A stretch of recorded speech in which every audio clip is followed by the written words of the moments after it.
And we are back with Scaping 9 till 5 Season 2. For those of you that don't know what Scaping 9 till 5 is, I take different types of money making methods in old school RuneScape and treat them as if they were a real life job for one day. I then take the result of said day to find out what the salary would be like both in RuneScape and in real life. Now Jagex, I don't actually real world trade the gold, it's just a hypothetical, a theoretical, it's just for the entertainment. So without further ado, let's go find a job.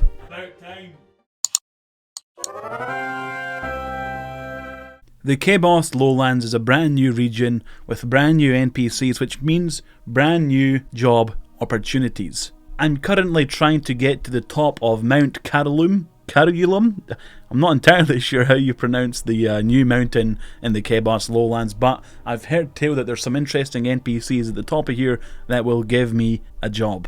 More stairs, that's a good sign that I'm ascending. I'm getting some real old school White Wolf Mountain vibes here, not knowing how the hell to get across this mountain, or to get to the top of this mountain, I should say. I got lost on White Wolf Mountain more times than I care to admit, and I don't want to make the same mistakes on this mountain. Big flight of stairs, we should get near the top now. Luckily, there's no wolves here. More stairs? Really? Thank God this isn't real life or I'd be screwed. Okay, this is something. I'm not entirely sure if I'm in the right place. Hey, Rockman, is this where I'm supposed to be? Human. Leave us. You are not desired here. How friendly. Before you send me away, or crush me, I was wondering if you guys need any help. Maybe there's some chores to do around the house. What does human speak of? I think he wants a job. Job? What could this sniveling human do for us? Hey, I'm not a sniveling human. I'm useful. I just got done picking bananas for 8 hours. Maybe human useful. Yeah, we could feed him to the drakes. Yes. Ha ha. Go now, human. I guess this week I'm doing drakes. He's all flesh and bone. He won't make more than a mouthful. Yeah, we should have crushed him. Shut up. That's my transition noise. Slaying drakes as a 9 till 5 job. So drakes are a new slayer monster that were introduced with the Kebos lowlands, and from what I can see on the wiki page they have a fairly decent drop table. So I'm going to kit myself out to the maximum before slaying these things for 8 hours. I want to be at peak performance. Boom, maximum gear. The new Serpentine Helm recently buffed, and the Dragon Hunter Lance. This bad boy has made my bank look like crap because I had to sell a bunch of stuff in order to get it. It cost me just under 100 million GP. There is 8 hours on the clock. It's time to start working. I love this job. I put a poll out there for the people to vote on, and Drake's got around 2,000 votes. That's an insane amount of votes, by the way, so thanks for those of you who vote on the polls and contribute to the community and that community panel thing on the channel. There was also, for whatever reason, an irregular high demand for me to slay goblins as a job. Now, I just got done picking bananas. I don't want to do goblins anytime soon. I ain't no goblin boy. The process. Here is my gear and inventory setups. I bring a Serpentine Helm, which I regret, which you'll find out about near the end of the video, along with the best melee combat gear I can get, with the anti-fire dragon shield or dragon fire shield or whatever it's called, and the Dragon Hunter Lance. The Dragon Hunter Lance gives you an extra bonus against these drakes and dragons in general. Don't forget the boots of stone, you need them to actually access this slayer area. And the shield is to help reduce the damage of the drake's special attack, because every 7 attacks the drakes fire some sort of special attack at you that deals dragon fire damage, and it can be negated with the dragon fire shield and an anti-dragon fire potion. Which brings us to the inventory, where I have an extended anti-fire, a combat potion, a bunch of food, a herb sack because they occasionally drop unnoted herbs, a ruin pouch because they drop 3 types of ruins, all of which can fit inside the ruin pouch, and my teleport method in and out of the area. So I roll up to the drakes with my gear and in my inventory all set up, pop a dose of the combat potion, pop a dose of the anti-fire potion, extended anti-fire potion, then just wail away on the drakes, pick up the loot. That's about it.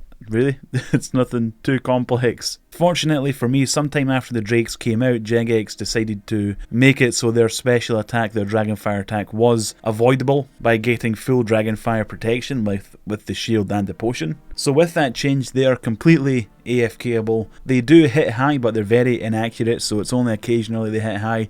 I've got invented as sharks to negate that damage. I don't have to use prayer. I see people here using prayer all the time.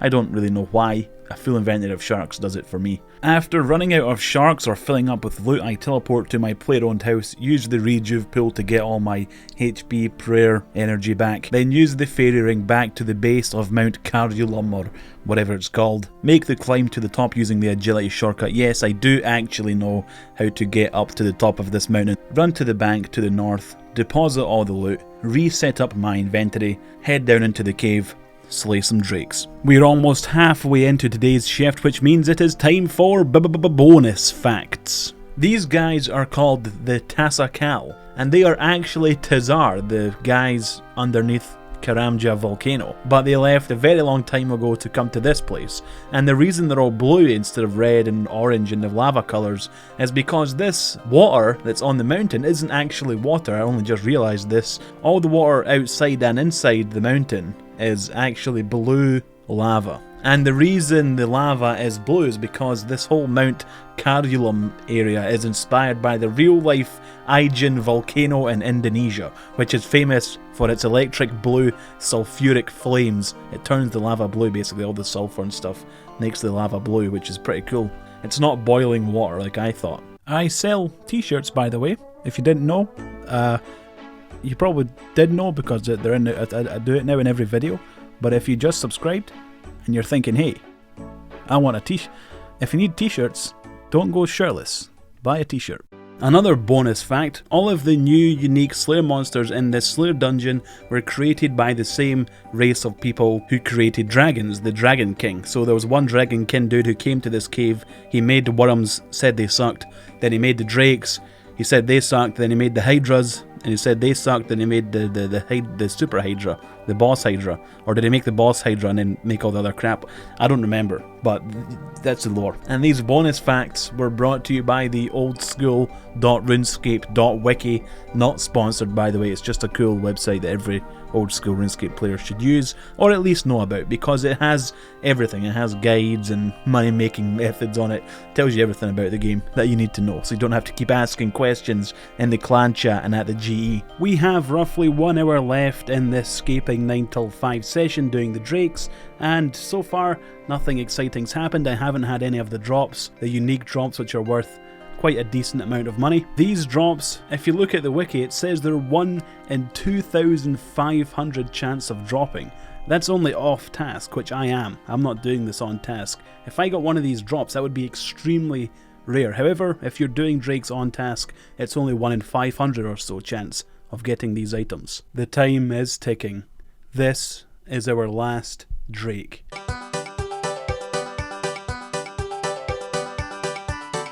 And it is over. Let's go see how much money we have made. This is the loot from 1 day's shift of fighting drakes from 9 till 5. It doesn't seem very titillating, but I'm hoping it's worth a pretty penny, so let's go see how much we can sell it for. And the amount of drakes I was actually able to slay is told here by the bones, 507. We can use that in the calculations to find out what the salary would be like weekly, monthly, etc. Hitting collect gives us 4,443k GP for 1 day's worth of work. It's not amazing, but it's okay. However, I have not taken out the cost of supplies, and I used a Serpentine helm, and that uses Zalra scales to use, which means my actual total profit is going to be lower than I would like because of this helmet. I should not have used it. I don't think it's actually worth the money using it, especially on a monster that isn't amazing GP per hour. After buying back all the teleports, the potions, the food and the scales that I used to do this job for 1 day,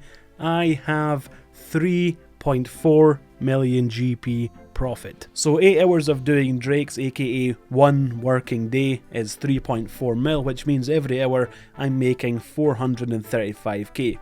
If I were to do this for a week, I would make on average 18 million, and that's higher than 3.4 mil times 5 because I'm also including the chance of getting the rare drops, the drake claws, the drake's teeth, the dragon knives and the dragon throne axes. All of these are rare drops which are worth a pretty penny, so I have included these in the calculation. With that stuff in mind, every month I would be making just under 80 million GP. That would be my monthly pay slip. The yearly salary would be 935 mil. 935 million GP is a hell of a lot of GP, but remember, this would take roughly 2,100 hours to get. Now we have the in-game salary. What would it be like in real life? Jagex, remember I don't actually do this, I don't real world trade, it's just a hypothetical for the video. I don't encourage anyone to do this or you'll be banned. The hourly wage in real life when you convert the RuneScape GP to IRL American dollars would be 35 cents per hour, which means the average working day will make you $2.72. Per week you're looking to make $14.04, and each month when you open up your paycheck and you're like, oh yes, I'm going to go to the pub, you'd only see $63. Maybe you shouldn't go to the pub. And the yearly salary is $748. 1 month's rent in a cheap place, not even 1 month's rent in a average or high place. Our yearly salary at Drakes converts into 569 UK pounds and 661 euros. Many Venezuelans have taken to playing RuneScape for additional income because their economy has gone boom, and our yearly salary of $748 converts into 2,770,000 Venezuelan Bolivar Sobinaro. So where does that leave Drakes on the leaderboard? Well, they're above Bananas, they're above the Winter Todd, they are second place behind the Brutal Black Dragons with 935 million GP salary. Thank you very much for watching this episode of Scaping 9 till 5. I really hope you've enjoyed it, and if so, feel free to leave a comment or rate the video, those kinds of things that help support the channel. And also buying a t-shirt supports even more, so you should definitely do that. Goodbye. Hey guys, thank you very much for watching that video. I really appreciate it. If you want to subscribe, you can hit this profile picture icon, or just below the video there's a subscription button. Make sure you hit the bell too so you know when I upload new videos. And if you want to watch my most recent video, make sure you click on the top right there. It takes you to my most recent video created and uploaded to the YouTube channel. And if you're in the mood to binge watch a bunch of RuneScape videos, that playlist in the bottom right has over 200 of them.